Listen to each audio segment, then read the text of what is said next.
देखिए, ऐसा विश्व के अंदर कौन सी सज्जन शक्ति है जो कि द्रवित ना हो, पीड़ित ना हो, दुखी ना हो।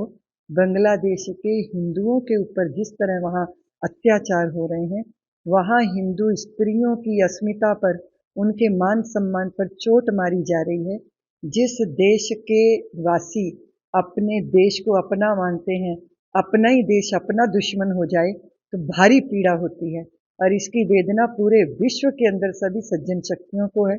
मैं सोचती हूँ कि देश की सरकार ने निश्चित रूप से पहले भी पहल की होगी, लेकिन अभी प्रत्यक्ष रूप में जिस तरह की पहल की है कि हमारे संबंध तभी तक ठीक बने रह सकते हैं जब हमारी भावनाओं का सम्मान होगा, जब हमारी मूल जो धर्म की धारणा है उस पर चोट नहीं होगी। आप छोड़ दीजिए धर्म, मजहब, संप्रदाय, इनको आप अलग करिए। मनुष्यता भी तो कोई चीज होती है, इंसानियत भी तो कोई चीज है।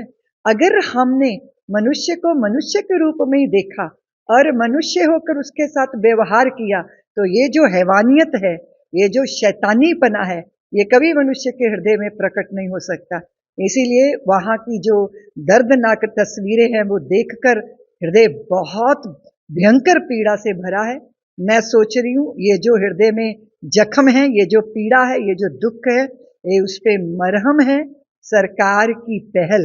मैं समझती हूँ कि ये बात निश्चित रूप से है कि हिंदू जाति को अपनी समस्त अलग अलग धारणाओं का त्याग करके एक हो जाना चाहिए। ये बात सत्य है, संगठन में शक्ति है, हम सब एक रहें और तभी भविष्य भी सुरक्षित होगा, वर्तमान भी सुरक्षित होगा। और मैं चाहे किसी भी धर्म की सज्जन शक्तियां हैं, उनका आह्वान करती हूँ कि बांग्लादेश के इस हो रहे हिंदू समाज के ऊपर अत्याचारों के विरुद्ध आवाज उठाए। हम मनुष्य के नाते, पूरा विश्व धरती हमारी माँ है और हम इसकी संतानें हैं। इस तरह हम सहोदर हैं, हम भाई हैं। इसलिए सारे विश्व के अंदर जहां भी ये दृश्य देखे जा रहे हैं, जहां भी इस पीड़ा को अनुभव किया जा रहा है, हमारे देश में भी बहुत सारे लोगों ने प्रदर्शन किए हैं, इसीलिए कि ये अति हो गई है। अत्याचारों का ये भयंकर दृश्य है और ये रुकना चाहिए। मैं सरकार को धन्यवाद देती हूँ। निश्चित रूप से बांग्लादेश का अस्तित्व बना, उसके पीछे अगर देखा जाए, उस दृष्टि से देखा जाए, भारत की सौमनस्यता, भारत का भाईचारा, भारत का प्रेम बांग्लादेश पर हमेशा रहा है और मैं आशा करती हूँ वो सदैव बना रहे। ये बात निश्चित है, वो तभी होगा जब वहां के हिंदुओं को, उनके जीवन को, उनकी धारणा को, उनकी संतानों को, उनके युवा और उनकी बच्चों की, उनकी बहनों की इज्जत, मान सम्मान और जीवन, इसकी रक्षा होगी।